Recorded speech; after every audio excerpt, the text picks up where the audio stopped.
ഇന്ന് നമുക്ക് നല്ലൊരു ലൈം ജ്യൂസ് ഉണ്ടാക്കാം. നല്ല ടേസ്റ്റി ആയിട്ടുള്ളൊരു ലൈം ജ്യൂസാണ്. ചാമ്പക്കയും കൂടി ചേർത്തിട്ടാണ് ഇത് ഉണ്ടാക്കുന്നത്. ചാമ്പക്കയും ഒരു ചെറിയ കഷ്ണം ഇഞ്ചിയൊക്കെ ചേർത്തിട്ടുണ്ടാക്കുന്ന നല്ല ടേസ്റ്റി ലൈം ജ്യൂസാണ്. അപ്പോൾ ഇതെങ്ങനെയാണ് ഉണ്ടാക്കുന്നത് നമുക്ക് നോക്കാം. ഇതിന് വേണ്ടിയിട്ട് ഞാനിവിടെ 7-8 ചാമ്പക്ക എടുത്തിട്ടുണ്ട്. ചാമ്പക്ക ഓരോന്നും പകുതിയായിട്ട് കട്ട് ചെയ്തതിന് ശേഷം നന്നായിട്ട് കഴുകിയെടുക്കുക. അപ്പോൾ ഈ ചാമ്പക്ക നമുക്ക് മിക്സിയുടെ ഒരു ജാറിലേക്ക് ഇട്ട് കൊടുക്കാം.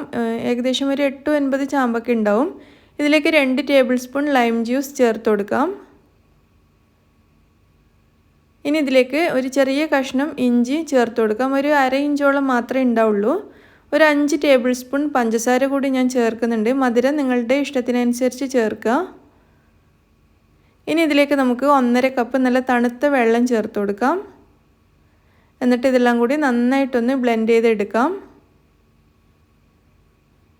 നമ്മുടെ ചാമ്പക്ക ലൈം ജ്യൂസ് ഇവിടെ നന്നായിട്ടൊന്ന് അടിച്ചെടുത്തിട്ടുണ്ട്. ഇനി ഇത് നമുക്കൊരു സ്ട്രെയിനറിലൂടെ അരിച്ചിട്ട് ഒരു ബൗളിലേക്ക് ഒഴിക്കാം.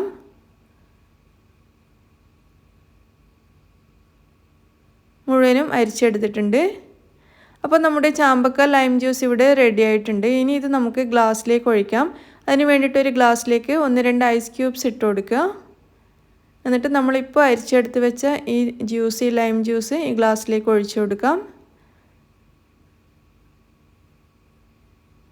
അങ്ങനെ നമ്മുടെ നല്ല തണുത്ത ചാമ്പക്ക ലൈം ജ്യൂസ് ഇവിടെ റെഡി ആയിട്ടുണ്ട്. നല്ല രുചിയാണ് കഴിക്കാൻ വേണ്ടിയിട്ട്. ഇപ്പോൾ ചാമ്പക്കയുടെ സീസണാണെന്ന് തോന്നുന്നു. മിക്ക വീടുകളിലും കാണുന്നുണ്ട്. അപ്പോൾ നിങ്ങളെല്ലാവരും ഇതൊന്ന് ട്രൈ ചെയ്ത് നോക്കുക ചാമ്പക്ക കിട്ടുവാണെങ്കിൽ. അപ്പോൾ നിങ്ങൾക്കിത് ഇഷ്ടമാവുമെന്ന് വിചാരിക്കുന്നു. താങ്ക്